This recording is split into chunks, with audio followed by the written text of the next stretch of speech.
ሰበር ዜና መጋቢት 9 2018 ጤናንና ፍቅርን ይስጥልኝ ውድ አድማጭ ተመልካቾች እንደምን አረፈዳችሁ። የሰዓቱን አበይትና ሰበር ዜናዎች ይዘን ቀርበናል። በቅድሚያም አርዕስተ ዜናዎቹን በማስቀደም ጀምራለሁ። በጎንደር ተአምር ተሰራ። ፋኖ ታሪካዊ የተባለ ድልን አስመዘገበ። ዙ 23 በጀግኖቹ የውባንተ ልጆች ዶጋመድ ሲደረግ ከባህር ዳር 25 ኪሎ ሜትር ላይ ጨምሮ ከ5 በላይ ከተሞች በፋኖ ቁጥጥር ስር ገብተዋል። ከ800 በላይ ክላሽ፣ ከ10 በላይ መኪናዎች፣ ከ100 ሺህ በላይ ጥይት ተተኳሾች፣ ከ300 በላይ ወታደር ምርኮኞች፣ ከ7 በላይ አርፒጂ ተወንጫፊ መሳሪያዎች የተማረኩበት፣ የከተማ ከንቲባዎች የተገደሉበት፣ ከፍተኛ የብልጽግና ጦር መሪዎች የተደመሰሱበት ከባድ የተባለ ፍልሚያ በጎንደር ተደርጓል። የወሎ ፋኖ ሳይቀር ወደ ጎንደር በዘለቀበት በዚህ ውጊያ በፋኖ ታሪክ ከተገኙ ከፍተኛ የምርኮ አፈሳም የተደረገበት ውጊያ ተደርጓል። በቀጥታ ከጎንደር ግንባር ዝርዝር መረጃ ይዘናል። ከግንባር ቪዲዮዎችን ጨምሮ የፋኖ አመራሮችን ጋብዘናል። በቀጥታም እናገናኛችኋለን። በሌላ በኩል በጎጃምም የአገዛዙ ጦር አይቀጡ ቅጣት ተቀጥቷል። በዝርዝር እንቃኘዋለን። ወዲህ የኤርትራ ጦር በትግራይ ከፍተኛ የመሳሪያ ማረገፍ ስራ እየሰራ መሆኑ ሲነገር፣ በሌላ በኩል ኢትዮጵያውያን የባህር ሲሳይ መሆናቸውና በወጡበት መቅረታቸው ተነግሯል። በዝርዝር የሚቃኙ ሌሎች ጉዳዮቻችን ናቸው። አብራችሁን ስቆዩ እኚህንና ሌሎች መረጃዎችን ታገኛላችሁ። ቪዲዮውን ላይክ፣ ቻናሉን ሰብስክራይብ አድርጋችሁ ድል ለህዝብ ልጆች በማለት ለታጋዮች ያላችሁን ድጋፍ አሳዩን እያልን ከማስታወቂያ በኋላ በቀጥታ ወደ ዘገባዎቹ አልፋለሁ። በካሬ በ85,000 ብር በመሃል ሲኤምሲ አፍሪካ ኮንቬንሽን ሴንተር ፊት ለፊት ብዙዎች ለኑሮና ለኢንቨስትመንት በሚመርጧት ሲኤምሲ በቅርብ ርቀት ላይ ዓለም አቀፍ ሆስፒታሎች አይሲኤምሲ፣ አሜሪካን ሜዲካል ሴንተር እንዲሁም ዓለም አቀፍ ትምህርት ቤቶች ፍሊፐር፣ ብሪቲሽ እና ካምብሪጅ ስኩል የሚገኙበት በመኖሪያ መንደር ውስጥ ሰፊ መዋኛ ገንዳዎችና ዘመናዊ የልጆች መዝናኛዎችም ያገኛሉ። 50% የተረጋገጠ የባንክ ብድርና እስከ 30% ድረስ በአከፋፈል የሚታሰብ ልዩ ቅናሽ። በወለል 4 ዘመናዊ ሊፍቶች የምንገጥም ሲሆን ባለ 1 መኝታ 620 ሺህ ብር፣ ባለ 2 መኝታ 907 ሺህ ብር፣ ባለ 3 መኝታ 1.1 ሚሊዮን ብር ቅድመ ክፍያ ከፍለው የቤት ባለቤት ይሁኑ። ለበለጠ መረጃ በ0938 414445 አለያም በ0944 370488 ላይ ይደውሎ። ድሪም ቢልደርስ ሪል ስቴት። በቀጥታ ወደ ጦር ግንባር መረጃዎች ከማለፌ በፊት አንድ መረጃ በማስቀደም ጀምራለሁ። ከሳውዲ አረቢያ በባህር አቋርጠው ወደ ሀገራቸው ሲመለሱ የነበሩ ኢትዮጵያውያን በጀልባ መገልበጥ አደጋ ሕይወታቸው ማለፉ ተነገረ። ከየመን የባህር ዳርቻ ተነስተው ወደ ጅቡቲ ሲጓዙ የነበሩ በርካታ ኢትዮጵያውያን ይጓዙበት የነበረው ጀልባ ተገልብጦ መሞታቸውን በአደጋው ሰለባ የሆኑት ቤተሰቦችና የቅርብ ሰዎችን ዋቢ አድርጎ ተቀማጭነቱን በካናዳ የሆነው ሆርን ፍሪኬንስ የተሰኘው የበይነ መረብ ሚዲያም ዘግበዋል። በጀልባ መገልበጥ አደጋው ሕይወታቸውን ያጡ ኢትዮጵያውያን ነዋሪነታቸው በሳውዲ አረቢያ ያደረጉ እንደነበሩ የገለጸው ሆርን ፍሪኬንሲም በባህር አቋርጠው ወደ ሀገራቸው ሲመለሱ ቀይ ባህር ላይ ባጋጠማቸው የጀልባ አደጋ ሕይወታቸው ማለፉንም ዘግበዋል። የመገልበጥ አደጋ ያጋጠማት ጀልባ ኢትዮጵያን ጨምሮ በግምት 150 ይሆናሉ የተባሉ የአፍሪካ ስደተኞች ጭና ስትጓዝ እያለ በአደገኛ የባህር ሞገድ ተመታ መገልበጧም ነው የተረጋገጠው። በየመን ባህር ዳርቻ አቅራቢያ በደረሰው የጀልባ መገልበጥ ቢያንስ ከ10 በላይ ኢትዮጵያውያን መሞታቸውም ተገልጿል። በአደጋው ሕይወታቸውን ካጡት ኢትዮጵያውያን መካከል የቅርብ ጓደኛዋ እንደምትገኝበት ሆርን ፍሪኬንሲ ነዋሪነቷ ሳውዲ አረቢያ ካደረገች ወጣት አነጋግሮም ዘግበዋል። ወጣቷ እንደምትለው በባህር ሲጓዝ የሞተው ጓደኛዋ በህገ ወጥ መንገድ ሳውዲ አረቢያ ይኖር የነበረ ወጣት ሲሆን በባህር ወደ ኢትዮጵያ እየተመለሰ የነበረውም ሳውዲ አረቢያ በህጋዊ መንገድ መኖር የሚችልበትን ሂደት ለማስፈጸም እንደነበረም ጠቁማለች። ወጣቷ የልቤ ሰው መካሪዬ ወረቀት ላውጣ ብሎም በባህር ሄደ፣ ሆዱ እየፈራ በሰላም ተመለስ ብዬው ይኸው ባህር በላው በማለት እንባ እየተናነቃት ሁኔታውን አስረድታለች። በደረሰው ጀልባ መገልበጥ አደጋ የተሳፈሩት ከሟቾቹ አብዛኛዎቹ ኢትዮጵያውያን መሆናቸውንም ከባህር ጠረፍ አዘዋወሮቹም መስማቷን የገለጸችው ወጣቷ የቅርብ ጓደኛዋን ጨምሮ በርካታ ኢትዮጵያውያን ስደተኞች መሞታቸውንም ተናግራለች። አብዛኞቹ ኢትዮጵያውያን በባህር ወደ ሀገር ቤት የሚመለሱት በህገወጥ መንገድ ከተሰደዱ በኋላ የመኖሪያ ፍቃድ ወረቀት ለማግኘት ነውም ተብሏል። በርካታ ኢትዮጵያውያን በሳውዲ ራሳቸውን ደብቀው በህገወጥ መንገድ የሚኖሩ ቢሆንም በነጻነት የሚፈልጉትን ስራ ለመስራት የመኖሪያ ፍቃድ ማግኘት ይጠበቅባቸዋል። ለዚህም ወደ ኢትዮጵያ በመመለስ በህጋዊ መንገድ ወረቀት አውጥተው ዳግም ወደ ሳውዲ ለመመለስ ጥረት ያደርጋሉ። በዚህም በህይወታቸው ተወራርደው መጀመሪያ በባህር ወደ ኢትዮጵያ መመለስን ምርጫቸው ያደርጋሉ ሲሉም ሆርን ፍሪኬንሲም ዘግቧል። ለሟቾች ነፍሳቸውን በአጸደ ገነት ያኑርልን እያልን ለቤተሰቦቻቸው መጽናናትን እንመኛለን። ይህ በእንዲህ እንዳለ ዛሬ ነገ ይደረጋል እየተባለ በመጠባበቅ ላይ የሚገኘው የሰሜኑ ጦርነት ከሰሞኑ ረገብ ብሎ እንዳለ ይታወቃል። ከዚህ ጋርም በተያያዘ የአብይ አህመድ ወታደሮች በማዕከላዊ እዝ የተፈጠረውን ክፍተት በመመልከት ዳግም ከትግራይ ወደ መሀል ከተማ መሸሻቸውም ይታወቃል። ታዲያ ይህንን ተከትሎ ኤርትራ በትግራይ ኃይሏን እያደራጀች ነው። ከኤርትራ ወደ ትግራይ በርካታ መሳሪያዎች እየገቡ ነው። ጥይቶችና መሳሪያዎችን የጫኑ ሁለት ተጎታች መኪናዎች መነሻቸውን ኤርትራ በማድረግ በዛላምበሳ በኩል ወደ ትግራይ ክልል ውቅሮ ሲጓዙም ታይተዋል ሲል የትግራይ የዜና ምንጮች ጠቁመዋል። ይህ ምስል የተወሰደው ዛሬ ሲሆን ጠዋት ዛላምበሳ አካባቢም እንደሆነ የመረጃ ምንጮቻችን ገልጸዋል። እነዚህ መኪናዎች በጀርባቸው በርካታ ተተኳሾችንም እንደጫኑ ነው የተገለጸው። ከዚህ ቀደም የህወሓት ጄኔራሎች በአደባባይ ወጥተው የድሮን መቃወሚያ ጭምር መታጠቃቸውንም ማሳወቃቸው አይዘነጋም። አሁን በቀጥታ ከአማራ ክልል ወዳገኟቸው አበይትና ሰበር የጦር ግንባር መረጃዎች አልፋለሁ። በቅድሚያም ወደ ቀለጠው ወደ ደቡብ ጎንደር አቅጣጫ እናልፋለን። ከንቲባ ወደ ተገደለበት፣ በርካታ ከተሞች በፋኖ እጅ ወደ ገቡበት፣ ምርኮኞች በመቶዎች የሚቆጠሩ በፋኖ ወደ ተያዙበት የመከላከያ የወታደራዊ መኪናዎች፣ ተተኳሾች፣ መሳሪያዎች፣ ከባባድ መሳሪያዎች በፋኖ የተማረኩበት፣ ዙ 23 የነደደበት ከባድ ውጊያ ወደ ተደረገበት ጎንደር ምድር አልፋለሁ። በሜጀር ጀነራል ውባንተ አባተ መታሰቢያ የተከፈተው መጠነ ሰፊ ማጥቃት በድል ተገለጠ። የታላቁ አርበኛ ሜጀር ጀነራል ውባንተ አባተ ሁለተኛ ዓመት የሰማዕትነት መታሰቢያን ምክንያት በማድረግ ከአማራ ፋኖ ብሔራዊ ንቅናቄ አፋብን የተወጣጡ እዞችና ኮሮች በጋራ ባከናወኑት መጠነ ሰፊ ወታደራዊ ዘመቻ ከፍተኛ ድል ማስመዝገባቸውን ለሚዲያችን በላኩት መረጃም አስታውቀዋል።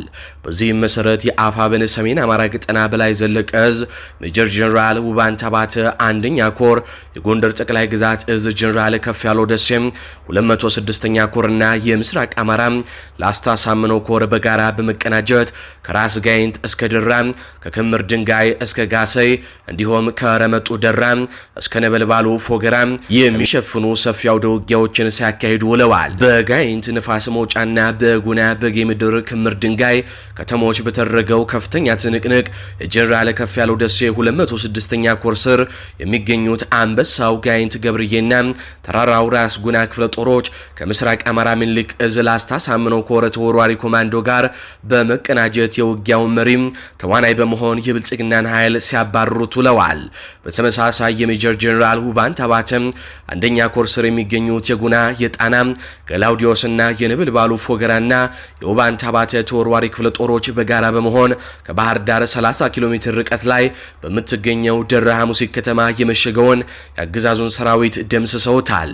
ውጊያው በሐሙሲት ከተማ በወንጨጥ ሚካኤል በይዘትና በቦምባት የተካሄደ ሲሆን የተረፈው የብልጽግና ኃይል ወደ ዘንዘልማና ባህር ዳር መፈርጠጡም ተገልጿል። በተጨማሪም ከደብረ ታቦር ከተማ አቅራቢያ በምትገኘው ጋሴ ከተማ ላይ መሽጎ የነበረው የብልጽግና ኃይል በግዙፉ የጉና ክፍለ ጦር ሙሉ በሙሉ መደምሰሱም ተገልጿል።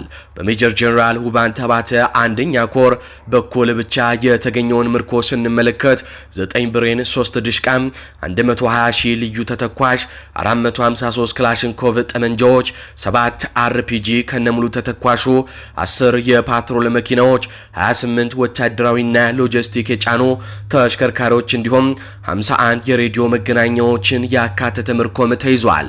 በሰው ኃይል በኩልም 135 የአድማ ብተና አባላት ሲማረኩ 251 የብልጽግና ኃይል መደምሰሱም ተረጋግጧል። ይህ የተቀናጀ ጥቃት በአገዛዙ ሰራዊት ላይ ከፍተኛ ሞራልና አካላዊ ስብራትን ያደረሰ ሲሆን የፋኖ አባላቱ ደግሞ የታላቁን መሪ መታሰቢያ በታላቅ የድል ስነ ልቦናዊ እያከበሩ እንደሚገኙም መረጃዎቹ ያሳያሉ። ጎንደር በዚህ ብቻ አላበቃም። የአፋብን ጎንደር ጠቅላይ ግዛት እዝም በድል ተንበሽብሿል። 206ኛ ኮር ከፍተኛ ወታደራዊ ድል ማስመዝገቡን አስታውቋል። የታላቁ የጦር ጠበብት ሜጀር ጀነራል ውባንተ አባተ ሁለተኛ ሞት ዓመት መታሰቢያን ይሆን ዘንድ የአማራ ፋኖ ብሔራዊ ንቅናቄ አፋብን ጎንደር ጠቅላይ ግዛት እዝ ልክ እንደ ሰሜን አማራ ቀጠና በላይ እዝ ሁሉ ድል በድል ሆኗል። 206ኛ ከፍ ያለው ደሴ ኮር ከፍተኛ ጀብዱን መፈጸሙን ለሚዲያችን በላኮ መረጃ ማስታውቋል። በዚህም መሰረት በሜጀር ጀነራል ከፍ ያለው ደሴም እጅ ስራ እንደሆነ የሚነገርለት ግዙፉም ገብርዬ ክፍለ ጦር በአርበኛ ክንደሰው ከፍ ያለው መሪነት 5 ብርጌዶችን እንዲሁም አንበሳው ጋይንት ክፍለ ጦር በአርበኛ ክንዳለ መሪነት 4 ብርጌዶችን በማሰለፍ በጫላ ሜዳ፣ አምባ ማርያም፣ ክትክታም እንዲሁም ንፋስ መውጫ ከተሞች ላይ ስትራቴጂካዊ የከተማ አውደ ውጊያም አድርገዋል። በዚህም በብልጽግና ኃይል ላይ ከፍተኛ ምትን ያሳረፉ ሲሆን በውጊያውም የምኒልክ እዝ ደጋው መብረቆም 202ኛ ኮርና ላስታ ሳምነው 303ኛ ኮር ቀጠና ትስስር በማድረግ ከፍተኛ ድጋፍ ማድረጋቸውም ተመላክቷል። በደረሰን መረጃ መሰረት በዚህ አውደ ውጊያ እስካሁን 3 ድሽቃ፣ 10 ብሬን፣ ከ500 በላይ ክላሽንኮቭ፣ 65 አብራራው፣ 13 አይኮን መገናኛ ሬዲዮ፣ 1 ኤፌሰር እና 5 የፓትሮል መኪናዎች ከሙሉ ተተኳሾቻቸው ጋርም ተማርከዋል። ልብ አድርጉ፣ ይህንን የጎንደር ጠቅላይ ግዛት እዝ ብቻ የማረከው ነው። የበላይ እዝ ቀደም ብለን የነገርናችሁን ሳይጨምር ነው። በተጨማሪም ከ100 በላይ የአድማ ብተና አባላትና አመራሮችን የብልጽግና ካድሬዎችና ሚሊሻዎችን መማረኩን የጎንደር ጠቅላይ ግዛት እዝ አስታውቋል። ከፍተኛ ቁጥር ያለው የብልጽግና ኃይል ደግሞ መደምሰሱም ነው የተነገረው። በተያያዘ ዜና በጉና በጌምድር ክምር ድንጋይ ከተማ ተራራው ራስ ጉና ክፍለ ጦር በአርበኛ ተመስገን አብርሃምና በ206ኛ ኮር ዋና ወታደራዊ አዛዥ አርበኛ የቆየ አበጀ መሪነት ከ4 ብርጌዶች ጋር በመሆን እንዲሁም የ204ኛ አስቻለው ደሴ ኮር መይሳው ጋፋት ክፍለ ጦር እንዲሁም የጀነራል ኃይሌ ዘውባንተ ክፍለ ጦር ቃኝ ሻለቃዎች በተለያዩ ስፍራዎች ከፍተኛ ትንቅንቅ ሲያደርጉ ውለዋል። በሌላ በኩል በበላይ እዝ ሜጀር ጀነራል ውባንተ አባተም አንደኛ ኮር ጉና ክፍለ ጦር በጋሳይ ላይ እንዲሁም ጣና ገላውዲዮስ ክፍለ ጦርና ውባንተ አባተ ተወርዋሪ ክፍለ ጦር በደብረ ታቦርና በሐሙሲት መስመር ጠንካራ ተጋድሎ ማድረጋቸውም ተገልጿል። በአሁኑ ሰዓት በጋይንት አካባቢ የተበተነውን የብልጽግናን ኃይል የመለቃቀም ስራ እየተከወነ እንደሚገኝም የኮሩ ቃል አቀባይ ክፍል ለሚዲያችን በላኮ መረጃ አረጋግጧል። ገና የድሉ ዜናም አላበቃም። ገፋ ገፋ አድርገህ አውጣው ከመንገዱ ታውቅበት የለም ወይ የላስታ ልጅ ወንዱ እንደሚሉት ላስታዎች ዛሬም በጎንደር ምድር ታሪክ ሰርተዋል። ዛሬ ደቡባዊ ጎንደር ቀጠና ራስ ጋይንት ላይ ከተሰሩት ጀብዶች መካከል የዚህ አርበኛ ወንድሙ ማሩና ጓዶቹም እጅ አለበት። አንድነት አቅም ነው፣ አንድነት አሸናፊ ነው። ጀብደኛዋ የምኒልክ 22ኛ ክፍለ ጦር ዛሬም ታሪክ ሰርታለች። ምኒልክ እዝ ግዙፏም ጀብደኛዋ አንሻ ሰይድ 22ኛ ክፍለ ጦር ከቤተ አማራ ጎንደር ተወርውራ ዛሬም በአንድነቱ በርካታ የጎንደር ከተሞችንም ነጻ አውጥታለች። ከላስታ ሰማይ ስር ተወርውሮ በጋይንት መሐለ ከተማ ሲገማሸርበት የዋለው የአሳመነው ምትክ የጀብደኛው አፋብን ምኒልክ እዝ ምክትል ወታደራዊ አዛዥ አርበኛ ወንድሙ ማሩ ሚሳኤሉ ነበረ። በዛሬው ዕለት ጎንደር ተገኝቶ ነበር። የምኒልክ እዝ ድሎችን ደግሞ በጎንደር እንመልከት። በደቡብ ጎንደር ጋይንት ንፋስ መውጫ ከተማ የአገዛዙ ሰራዊት ድባቅ መመታቱን የምኒልክ እዝም አስታውቋል። የታላቁ የጦር መሪ የሜጀር ጀነራል ውባንተ አባተም 2ኛ ዓመት የሰማዕታት መታሰቢያ ምክንያት በማድረግ በተከፈተ መጠነ ሰፊ ማጥቃት በደቡብ ጎንደር ጋይንት ንፋስ መውጫ ከተማ የመሸገው የአገዛዙ ሰራዊት ድባቅ መመታቱን የምስራቅ አማራ ቀጠና ምኒልክ እዝ ለሚዲያችን በላኮ መረጃም ገልጿል። በዚህ ኦፕሬሽን የአማራ ፋኖ ብሔራዊ ንቅናቄ አፋብን የምኒልክ እዝ 303ኛ ኮር 81ኛና 16ኛ ክፍለ ጦሮች የ106ኛ ኮር 22ኛ ክፍለ ጦር በጋይንትና ዙሪያው የሚንቀሳቀሰው የራስ ጋይንት ልዩ ተወርዋሪ ክፍለ ጦር እንዲሁም የጎንደር ጠቅላይ ግዛት እዝ የ206ኛ ከፍ ያለው ደስቴ ኮር አህዶች በጋራ ተሳትፈዋል። ራሱን የአገዛዙ ታማኝ ዘብ አድርጎም የሚቆጥረውና ጥምር ጦር ብሎ የሚጠራው የብልጽግና ሰራዊት በንፋስ መውጫ ከተማ ተከማችቶበት የነበረው ምሽግ ላይ በተሰራ የተቀናጀ ኦፕሬሽንም ለመቁጠር የሚታከት የሰው ኃይልም ተደምስሷል። በምኒልክ እዝ ምክትል ወታደራዊ አዛዥ አርበኛ ወንድሙ ማሩና በየደረጃ የሚገኙ የኮሩ አመራሮች በተመራው በዚህ ተጋድሎ በርካታ የብልጽግና ኃይል ሲቆስልና ሲበተን እድል የቀናቸው ደግሞ ተማርከዋል። ከዚህም በተጨማሪ የአገዛዙ አስተዳደራዊና ሌሎች መዋቅሮችም መፈራረሳቸውን መረጃዎች ጠቁመዋል። በእዙ ስር በሚገኙ ሁለት ኮሮች በኩል በዚህም በምኒልክ ስር የተገኘውን ድል ስንመለከት 84 የአድማ ብተና 42 የሚሊሻና 28 የፖሊስ አባላት በምኒልክ እዝ ተማርከዋል። ይህ ጎንደር ላይ የተፈጸመ ነው። በቁሳቁስ በኩል የምኒልክ እዝ ጎንደር ድረስ ዘልቆ ያገኘውን ምርኮ ስንመለከት አንድ ብሬን ከ126 በላይ ክላሽንኮቭ ጠመንጃዎች ከ6700 በላይ የክላሽ ተተኳሽ ከ2468 በላይ የብሬን ተተኳሽ ጥይቶች 267 የእጅ ቦምቦች እንዲሁም በርካታ የደረትና የወገብ ትጥቆችንም በምርኮ ይዞ ወጥቷል። በተመሳሳይ በ106ኛ ኮር በኩል ሁለት የብልጽግና አመራሮችን ጨምሮ 27 ምርኮኞች 25 ክላሽንኮቭ ጠመንጃዎች 15 የወገብ ትጥቆችና ከ2000 በላይ የክላሽ ተተኳሾች ጥይቶች መማረካቸውም ተረጋግጧል። ይህ ማለት የጎንደር እዞች እዛው ሆነው የማረኩትን ሳይጨምር የምኒልክ እዝ ጎንደር ድረስ ዘልቆ በመግባት የማረከው ብቻ ማለት ነው። በዚህ ሰዓት ከባህር ዳር ከተማ 35 ኪሎ ሜትር ላይ የምትገኘው ሐሙሲት ከተማም በፋኖ እጅ ገብታለች።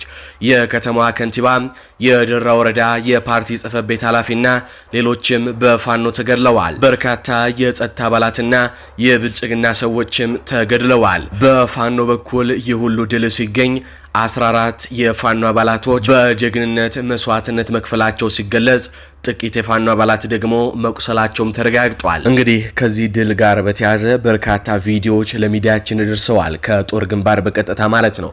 ነገር ግን እነዚህ ቪዲዮዎች ላይ የመሳሪያ ትዕይንት ስላለ መሳሪያዎች ተይዘው ስለሚታዩ ዩቲዩብ ደግሞ በተደጋጋሚ መሳሪያዎችን ስንለቅ ቪዲዮዎቻችንን እያጠፋ እንዲሁም ደግሞ ቻናላችንን እገዳ እየጣለበት ስለሆነ እነዚህን መሳሪያዎች ላለማሳየትና እነዚህን ቪዲዮዎች ወደ እናንተ በቀጥታ ላለማድረስ እንገደዳለን። ከዚህ ጋር በተያያዘ አንዳንድ ቪዲዮዎችን ብቻ መሳሪያዎችን በተወሰነ መልኩ ለመሸፈን ሞክረን እናሳያችኋለን። አንዴ ሰብሰብ አድርጉና እዚህ መረጃ ልቀበላቸው። እሺ ጋር ሰብሰብ አድርጋቸው ና ወደዚህ ቁጭ በሉ። አንድ ላይ በትን ሌላው ስብስብ በትን ሞላ የበትን ነው አንተ ሌላው በትን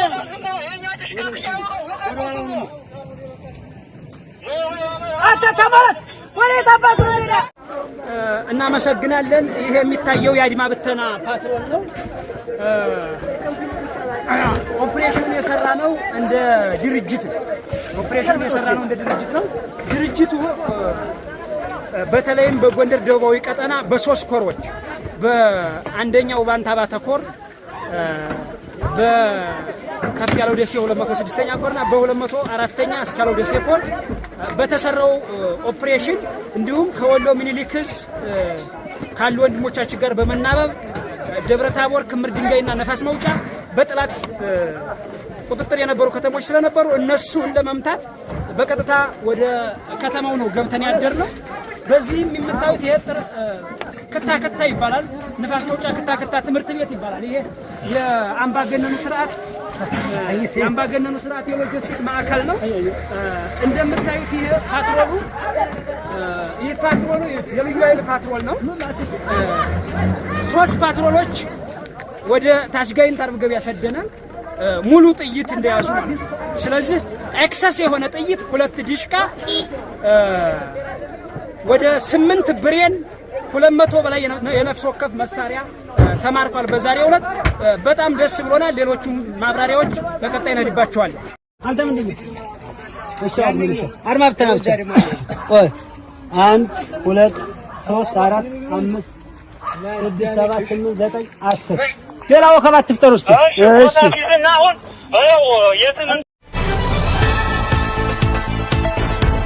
እንግዲህ የተመለከታችሁትን ይመስላል። በመጨረሻም ደግሞ ቀጥታ ከጦር ግንባር ካሉ የፋኖ አመራሮች ጋር የተደረገ ቆይታ በአጭሩ አድምጠን እንመለስ። ጋሻው ግዛት ይባላል። ይህ አርበኛ በአማራ ፋኖ ብሔራዊ ንቅናቄ ጎንደር ጠቅላይ ግዛት እዝ 206ኛ ከፍ ያለው ደሴ ኮር ህዝብ ግንኙነት ኃላፊ ነው። እንደምን አለህ አርበኛ? እግዚአብሔር ይመስገን። እንደምን አላችሁ ቀለብ? ያው እንግዲህ ዛሬ ለጎንደር ጠቅላይ ግዛት እዝ እንዲሁም ለበላይ እዝ የደስታ ቀን ነው ማለት እንችላለን።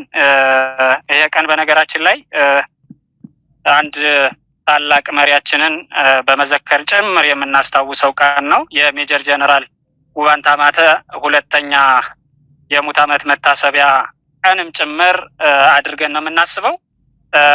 እንግዲህ በዚህ ቀን ከንፋስ መውጫ እስከ ባህር ዳር ጥግ ድረስ ከፍተኛ ትንቅንቅ የታየበት የሶስት እዞች ቅንጅት የታየበት እጅግ የተንሰላሰለ ውጊያ እየተካሄደበት ባለበት ቀን ነው እንግዲህ የተገናኘ ነው ቀለብ እና ይህንን ቀን በተመለከተ ከ206ኛ ጎንደር ጠቅላይ ግዛት ውስጥ 206ኛ ከፍ ያለው ደሴ ኮር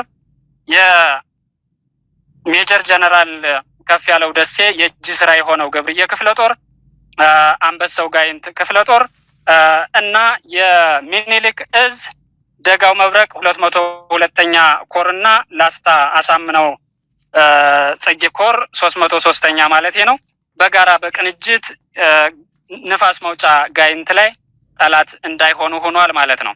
በዚህ አውደ ውጊያ 2 ዲሽቃ ከ10 በላይ ብሬኖችና 180 በላይ ደግሞ የነፍስ ወከፍ ክላሽንኮቭ መሳሪያዎች ገቢ ሆነዋል ማለት ነው ከጠላት። በዚሁ አውደ ውጊያ 4 በላይ የመገናኛ ሬዲዮኖች በፋኖ እጅ ገብተዋል። ከፍተኛ የአድማ ብተና አመራሮች፣ የብልጽግና ካድሬዎችና ከፍተኛ የሆነ ምርኮ እጃችን ላይ አለ። ይሄንን እያልኩሽ ያለሁት አሁን እጃችን ላይ ያለው ጥሬ መረጃ ነው ማለት ነው። ከዚህ ዜናውን እንኳን እየሰራን እያለ ተጨማሪ የሆኑ ምርኮዎች አሉ። እነሱን ኦዲት አድርገን ጥቅል መረጃዎችን ልናደርስ እንችላለን። አሁን ላይ ግን እጃችን ላይ ያለው ይሄን መረጃ ነው ማለት ነው። ጋይንት ንፋስ መውጫ ላይ ይሄ ውጊያ እጅግ ድንቅ የሆነ መናበብ የታየበት የጎንደር ጠቅላይ ግዛት 206ኛ ኮር ክፍለ ጦሮችና የሚኒሊክ እዝ እንዳልኩሽ ቅድም 2 ኮሮች በጥምረት ጠላትን ብትንትኑን አወጣውታል። ንፋስ መውጫ አሁን በፋኖ ቁጥጥር ስር ትገኛለች ማለት ነው። ሌላው አውደ ውጊያ የጎንደር ጠቅላይ ግዛት 206ኛ ከፍ ያለው ደሴ ኮር ተራራው ራስ ጉና ክፍለ ጦር ጉና በየምድር ከተማ ላይ ክምር ድንጋይ ማለት ነው ከፍተኛ ትንቅንቅ ላይ በማድረግ ይገኛል ማለት ነው። በዚህ አውደ ውጊያም ከፍተኛ የሆነ ምርኮና የምርኮ የሰው ኃይልም በጦር መሳሪያም በተተኳሽም ማለት ነው በከፍተኛ ሁኔታ አለ ማለት ነው። ከዚሁ በቅርብ ርቀት የውባንታ ባት 1ኛ ኮር ጉና ክፍለ ጦር በሻለቃ አዛዥ እየተመራ ጋሳይ ላይ ከፍተኛ ትንቅንቅ አለ። ደብረታቦርን በቅርብ ርቀት እንዲሁ ትንቅንቆች አሉ ማለት ነው። ሐሙሲትና መሰል ቀጠናዎች ላይም እንዲሁ በምርኮ የተጥለቀለቀ ከፍተኛ የሆነ ውጊያ እንዳለ መረጃዎች ደርሰውናል። ቀለብ ለጊዜው ያለኝ መረጃ ይሄ ነው። ተጨማሪ ነገሮች ካሉ ማብራራት እችላለሁ። እጅግ አድርጌ አመሰግናለሁ አርበኛ ጋሻው። በጣም ደስ የሚል ዜናዎችን ነው እየነገርከን ያለ። በጣም ከፍተኛ ድሎችም እየተገኙ ነው። እንግዲህ ብዛት ያላቸው ሬዲዮዎችም ዲሽቃዎችም ተተኳሾችም በጣም የነፍስ ወከፍ መሳሪያዎችም እንግዲህ በፋኖ ቁጥጥር ስር ወይም በፋኖች እየገቡ እንዳሉ እየነገርከን ነው። ከዚህ ጋር ተያይዞ ነፃ የወጡ ከተማዎች በተለይ ንፋስ መውጫ ከተማ በፋኖች ወይም በፋኖ ቁጥጥር ስር መሆኗንም እየነገርከን ነው። እንግዲህ ያው ደውጊያ ባጭር ጊዜ ወይም ባጭር ሰዓት ጀምራችሁ ባጭር ጊዜ ይህን ድል እያገኛችሁ እንደሆነ እንግዲህ ሙሉ እምነት አለ። አድማጭ ተመልካቾች ለሰዓቱ ያስኩላችሁ ዘገባዎች እነዚህን ይመስላሉ። በዜናዎቻችን ላይ ያላችሁን ሐሳብ አስተያየት በኮሜንት መስጫ ስር አስፍሩልን። እንዲሁም በዝግጅታችን ክፍል ላይ ያላችሁን ሐሳብ አስተያየት ምን ይጨመር ምን ይቀነስ የሚሉትንም በኮሜንት መስጫ ስር አስፍሩልን።